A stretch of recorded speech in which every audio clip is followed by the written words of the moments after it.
Hey guys, in this video, I'll show you how to remove your payment method on PrizePicks. Alright, let's begin. First, open any preferred browser and search for PrizePicks. Now, access the first web link and you will be redirected to this page. Here, scroll down to the bottom and some links will be displayed. You just need to access the live chat link under Help Center header and a new page will load up. Next, scroll down and select Depositing Funds and then scroll down again. As you can see, there are some instructions mentioned.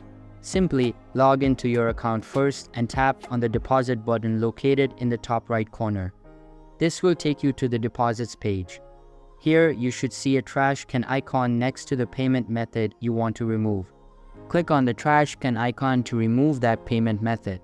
If the trash can icon is not visible, it means you need to wait for the 60-day waiting period to end since you added that payment method. Remember, you can only remove a payment method once every calendar month and no more than 5 times within a 12-month period. For security reasons, please note that PayPal does not allow you to remove your account as a payment method. So that's basically how you can remove a payment method on PrizePicks. And that's it for this video. If you find this helpful, consider subscribing and giving this a big thumbs up. Thanks.